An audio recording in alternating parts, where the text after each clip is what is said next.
নমস্কার। ওমর দরদিয়ার আজকের পর্বে রিভিউ নিয়ে বাংলা সিরিয়াল সমাচার তোমাদের সামনে এসে গেছে। তো শুরুতেই দেখা যাচ্ছে যে বাণী অনিরুদ্ধকে ফোন করেছে আর বাণী ফোনটা রিসিভ করেছে।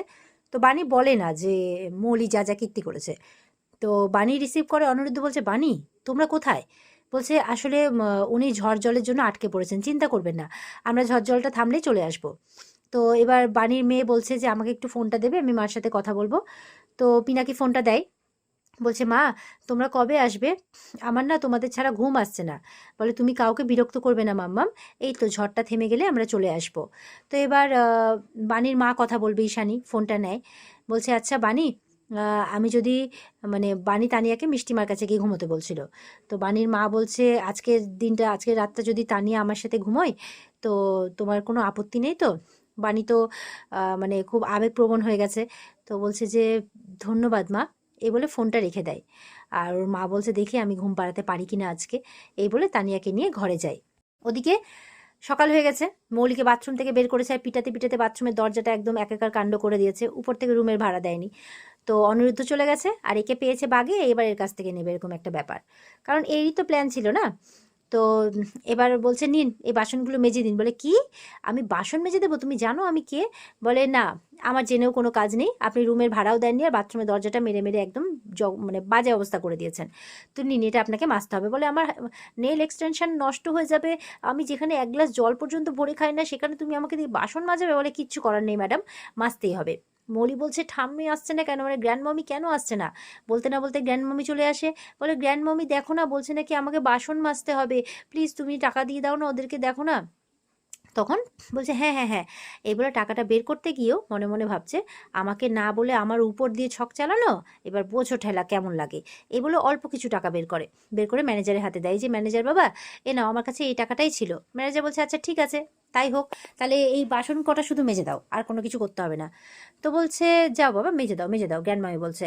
তো বলে গ্র্যান্ড মামি বলে হ্যাঁ হ্যাঁ কিছু করার নেই, এইটুকু কাজ করে দাও, যাও যাও। এইবারে তো মৌলি একদম ওয়াক ওয়াক করতে করতে ও বাসন মাজতে বসে। আর ওদিকে বিদ্যুৎকে বলছে এই যে বজ্রবিদ্যুৎ, এরকম বসে থাকলে হবে? তুমি কি ননির পুতুল নাকি? ঠাম্মি বলছে যাও তুমি মাজো যাও, এবারে ধাক্কা দিয়ে ওকেও বাসন মাজতে পাঠিয়ে দেয়। তো একদম নাজেহাল কাণ্ড দুটোরই, একদম ওই ওয়াক ওয়াক আর ইয়ের সাথে সাথে বাসন মাজতে বসেছে, কিছু করার নেই। আর ঠাম্মি তো মজা নিচ্ছে যে ওকে না বলে কাজ করা, এবার বোঝো কাণ্ড। ওদিকে ঈশানী বেশ গল্প শুনিয়ে মেয়েকে ঘুম পাড়াচ্ছে, তানিয়াকে। তো তানিয়া তো খুব মজা পেয়েছে, বলছে যে আমি মার সাথে ছাড়া আমি ঘুমোই না, আমার খুব ভয় করে মা না থাকলে, তবে তোমার সাথে থাকলে আমার কোনো ভয় করছে না। মায়ের ছোঁয়া আর তোমার ছোঁয়া একরকম কেন? আমার কোনো কিচ্ছু মনে হচ্ছে না, আমার ভালোই লাগছে, মনে হচ্ছে আমি মায়ের কাছেই আছি। তো ঈশানী তো পানির কথাই ভেবে যাচ্ছে মনে মনে ওর মেয়ের কথা শুনে। আর ওদিকে পিনাকিও বাচ্চাটার কথা শুনে খুশি হচ্ছে। এবার মৌলির বর বিদ্যুৎ আর তার গ্র্যান্ড মমি একদম পা টিপে টিপে ঢুকছে, লাইন বা লাইন পা টিপে টিপে ঢুকছে। তো তখন সেখানে দাদু এসেছে। বলে কি ব্যাপার? দাদুকে দেখে তিনটা একদম থমকে গেছে। বলে এমন কি কাণ্ড কারখানা করে এসেছো মৌলি, যে নিজের বাড়িতে নিজে এরকম পা টিপে টিপে ঢুকছো? তখন নয়ন বলছে হো হো হো হো হো, একটা অদ্ভুত হাসি দিয়ে, হ্যাঁ সত্যি এই জন্য না তোমাকে এত মিষ্টি লাগে। দাদু বলছে দাঁড়াও, এক্ষুনি ওর বাবা মাকে ডাকছি, ওরাই বলবে যে তোমাদের রাতভর তোমরা কোথায় ছিলে। এ বলে পিনাকি ঈশানীকে ডেকে নিয়ে আসে। তার তো প্রশ্ন করছে কি ব্যাপার মৌলি, কোথায় ছিলে তুমি সারা রাত?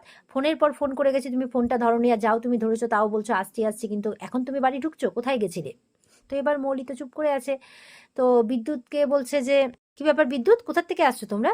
বিদ্যুৎ বলছে তোমরা কি একসাথে ছিলে? বিদ্যুৎ বলছে না না, হা হা হা হা করে হাসতে হাসতে, না না, আমি তো গেছিলাম ভোরে সূর্য প্রণাম করতে গঙ্গার ধারে, তাই বলছে। আর ওদিকে ঠাম্মিকে বলছে কি ব্যাপার, আপনি ছিলেন নিশ্চয়? বলে না না, আমি তো ওই পুজো দিতে গেছিলাম। তো বলছে যে ও আচ্ছা আচ্ছা, দাদু বলছে যে তোমার তো খুব শরীর খারাপ বলছিলে না, তাহলে তুমি ওকে বিদ্যুতের সাথে ওই নম করতে গেছিলে সূর্য প্রণাম? বলে না না, আমি তো পুজো দিতে গেছিলাম, ভোরের আলো ফুটলো সেই মন্দিরে, তখনই পুজো দিতে হয়। তা ঈশানী বলছে তাই বুঝি, তাহলে পুজোর সামগ্রী কোথায়? তো তখন ঠাম্মি মনে মনে বলছে এই রে, জেরা করতে করতে মেরে ফেলবে, উকিল হলে ভালো হতো মনে হয়। তো বলছে হ্যাঁ উত্তর দাও এবার। দাদু বলছে উত্তর দাও, কোথায় পুজোর সামগ্রী? বলে দান করে দিয়েছি গো, দান। বলে তুমি দান? ঈশানীও বলছে আপনি আবার দান? বলে হ্যাঁ, জানো তো সব গরিব মানুষদের দান করে দিয়েছি, দানেই কি শান্ত লাগলো জানো তো, দানই তো সব বলো, নিজের কাছে রেখে কি হবে, খালি হাতে এসছি খালি হাতেই যেতে হবে মিষ্টি করে, এইভাবে বলছে। তখন দাদু বলছে চুপ করো, তোমার মুখে দান ধ্যান মানায় না, হ্যাঁ, একদম মিথ্যা কথা বলবে না, একদম চুপ করে থাকো। মৌলিকে জিজ্ঞাসা করছে মৌলির বাবা, কি ব্যাপার বলতো, কোথায় ছিলি সারা রাত? বলে না না, আমি তো বাড়িতেই ছিলাম। ঈশানী বলছে একদম মিথ্যা কথা বলবে না, তোমাকে অনবরত ফোন করেছি, তোমার ঘরে গেছি, তুমি কোথাও ছিলে না। বলে না না মম, বাড়িতেই ছিলাম, আমি লেট নাইট মানে একটা বন্ধুর বাড়িতে পার্টি করতে গেছিলাম, বার্থডে পার্টি। খুব ফোন করছিল, খুব ফোন করছিল, জানো তো আমি যেতাম না, বাধ্য হয়ে গেছি। তো আর ফোন তুলছিলাম না, না ওই যে খুব লাউড মিউজিক ডিজে বাজছিল, ওই জন্য না ফোনটা তুলতে পারিনি। আর সেই জন্যই। তখন ঈশানী বলছে তাই? পিনাকিও বলছে তাই, পার্টি? দেখে তো মনে হচ্ছে জমিতে লাঙ্গল চাষ করে আসলি, মানে একদম উস্কো খুস্কো চুল, চোখে কালি লেপটে আছে, মানে যা তা অবস্থা হয়ে আছে, ওকে দেখে পাগল পাগল মনে হচ্ছে। তো যাই হোক, তো বলছে না মানে ওই পার্টিতেই গেছিলাম আর কি, এমন পার্টি করেছি না সত্যি, ডিসেসের পর ডিসেস, এইভাবে মনে মনে বলছে। এমন পার্টি করেছি, জীবনেও এরকম পার্টি করিনি। তো পিনাকি বলছে একজন সূর্য প্রণাম করতে গেছিল, একজন হচ্ছে মানে তিনজন তিন দিকে গেছিল, কিন্তু ফিরলো আবার বাড়িতে একই সাথে, কিভাবে? ঠাম্মি বলছে আরে না না, আসলে আমি ফিরছিলাম তো দেখলাম এরা দুজন ফিরছিল, তো আমি ভাবছি বোধহয় নতুন নতুন বিয়ে হয়েছে, ভোরবেলা মর্নিং ওয়াক করতে গেছে একসঙ্গে। ও মা দেখছি না না, ও বলছিল যে বার্থডে পার্টি করতে গেছে। এই বলে যে মিথ্যে কথা বলছে ওরা, বলে ঠিক আছে চুপ করো, আর কাউকে কোনো কিচ্ছু বলতে হবে না। ঈশানী বলছে ওর মেয়েকে, যাও গিয়ে স্নানটা করে নাও, আর করে নিয়ে একটু ঘুমোও, বলা যায় না কোথায় কি না কি পার্টি করেছো, যাও ঘুমের প্রয়োজন আছে, ভেতরে এসো। এই বলে চলে যাচ্ছে। আর বিদ্যুৎ বলছে হ্যাঁ মামি, হ্যাঁ বলে অধাত, মামির কি বলেছি আমি? এই বলে বিরক্ত হয়ে ঈশানীরা ভেতরে চলে যায়। আর ওদিকে বানি দেখছে, বানি আসে, বলে কি ব্যাপার, জারি জুরি কি ফাঁস করে দেবো নাকি যে কাল রাত্রে কোথায় ছিলে? তো ওরা চুপ করে আছে, তিনটেই চুপ করে আছে। তখন বলছে না না চিন্তা করো না, আমি তো আর ওরকম নই, ওই লাগানি ভাগানি আমার আবার ওসব কাজ নয়। বানি তো কালকে রাত্রে যে ইংলিশ ঝেড়ে ওকে বাথরুমে বন্দি করেছিল, মৌলির মুখ থেকে আর কোনো কথাই বেরোচ্ছে না। বানি বলছে কালকে রাত্রে আমি যখন মিস্টার চ্যাটার্জিকে নিয়ে ফিরলাম, তখন এখানে সবাই বসে চিন্তা করছিল, আমি চাইলেই বলে দিতে পারতাম, আমার কাছে চাক্ষুষ প্রমাণও ছিল, কিন্তু আমি বলিনি। তার কারণ কি বলো তো? কারণ হচ্ছে তুমি যেই ঘটনাগুলো ঘটাতে তোমার যেখানে লজ্জা লাগে না, সেই ব্যাপারগুলো মুখে আনতেও না আমার বাবা মায়ের সামনে লজ্জা লাগে।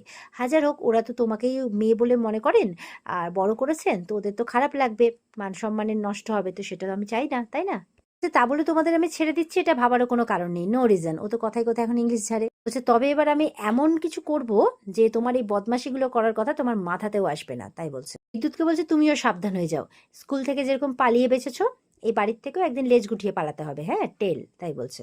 এবার তো বানি সব স্কুলের জিনিসপত্র গোছাচ্ছে, তখন অনিরুদ্ধ এসে দাও তো আমি গুছিয়ে দিচ্ছি গুছিয়ে দিচ্ছি, এভাবে একসাথে করতে গিয়ে এমন ধাক্কা লেগেছে, একদম বিছানাতে গিয়ে পড়েছে একদম অনিরুদ্ধের উপরে বানি। তো এবার দুজন দুজনকে দেখছে, একটু কাছাকাছিও আসে, তো বেশ একটা রোম্যান্টিক সিচুয়েশন তৈরি হয়েছে। তো এবার অনিরুদ্ধ বলছে কালকে তুমি না থাকলে যে কি হতো? তো বানি বলছে আমি সব সময় ছিলাম, আছি আর থাকবো অলওয়েজ, তাই বলছে। এই বলে আবার দুজন দুজনের দিকে তাকিয়ে আছে। আর ঠিক সেই সময় মেয়ে এসেছে, মা তুমি স্কুল যাবে না? ওরা উঠে পড়েছে, স্কুল যাবে না? দেরি হয়ে যাচ্ছে তো স্কুলের জন্য। বলছে দেরি হলে মিস বকা দেবে, নীল ডাউনও করাতে পারে। বলছে হ্যাঁ যাবো তো, আর তার আগে তো তুমি খাবে ব্রেকফাস্ট, চলো। এই বলে যাচ্ছে আর পেছন ঘুরে ওর বরের দিকে তাকাচ্ছে। তো অনিরুদ্ধ তাকিয়ে আছে ওর বউয়ের দিকে। তো মেয়েকে নিয়ে বেরোচ্ছে, বলছে মা তাড়াতাড়ি যেতে হবে, ম্যাম বলছে ওরাল টেস্ট নেবে। বলে তাই, চলো চলো। তখন 2 বালতি ভর্তি কাপড় বাড়ির পায়ের সামনে এনে দিয়েছে ঠাম্মি। বলছে এই কাপড়গুলো না কেচে কোথাও যেতে পারবে না, ওয়াশিং মেশিনটা খারাপ হয়ে গেছে। বলছে না আমাকে তো স্কুল যেতে হবে, পরীক্ষার আগে প্রত্যেকদিন স্কুল যেতে হবে আমাকে। বলে না না এটা না কেচে তুমি যেতে পারবে না। বান্টি এসছে, বলে এই তো আমি তানিয়াকে স্কুল দিয়ে যাচ্ছি, মানে দিয়ে আসছি আর কি, যার কেউ নেই তার বান্টি আছে। তখন বানি বলছে হ্যাঁ এই তো যার কেউ নেই তার বান্টি আছে, তাহলে আজকের ব্যাপারটা বান্টি সামলে নিক, আর ওদিকে ওই কাজের মেয়েগুলো ওদের নামগুলো বলছে ওরা তো আছে, ওরা সবাই মিলে সামলে নেবে, আমি বলে দিচ্ছি। তো এই বলে বেরোচ্ছে, ঠাম্মি আর কিছু বলতে পারে না। এবার মৌলি নিজের জামা কাপড়গুলো নিয়ে এসে বানির মুখে ছুঁড়ে মেরেছে। তো বানি তো বিরক্তি লেগেছে, বলছে যে সবাই ছুটিতে আছে, তোমাকেই কাপড়গুলো কাচতে হবে। তখন ওপর থেকে বান্টি নেমে এসছে অনিরুদ্ধ, বলছে বানি কোনো কাজ করবে না। বানির মেয়ে বলছে পরীক্ষার আগে প্রত্যেকদিন স্কুল যেতে হয়, তুমি জানো না? ইয়েকে বলছে, ঠাম্মিকে বলছে। অনিরুদ্ধ হাসছে। এবার বানি মৌলিকে বলছে তুমি কি চাও, কালকে রাত্রের ঘটনাটা সবাইকে বলে দিই, এভরিওয়ান? খুব তো বাসন মেজে এসছো, কি বলে দেবো কি? বলে তুমি কি করে জানলে? বলে আমি সব জানি। যদি চাও তাহলে আমি সবাইকে বলে দিচ্ছি, কেমন? তো এবার তো চুপ করে গেছে ওরা, আর তো কিছু করার নাই, এবার তো ওকে আর আটকাতে পারবে না। আর এখানেই কিন্তু আজকের পর্ব শেষ হয়ে যায়। তো এই ছিল আজকের পর্বের রিভিউ। ভালো লেগে থাকলে পর্বকে লাইক কমেন্ট করে জানাবে, আর আমাদের সাথে জুড়তে চ্যানেলকে সাবস্ক্রাইব অবশ্যই করবে। দেখা হচ্ছে তোমাদের সাথে আগামীকালকে। সবাই খুব খুব খুব ভালো থাকবে। আজকের মতো পর্বের রিভিউ এই পর্যন্তই। বিস্তারিত দেখতে অবশ্যই স্টার জলসার পর্দা রয়েছে। টাটা।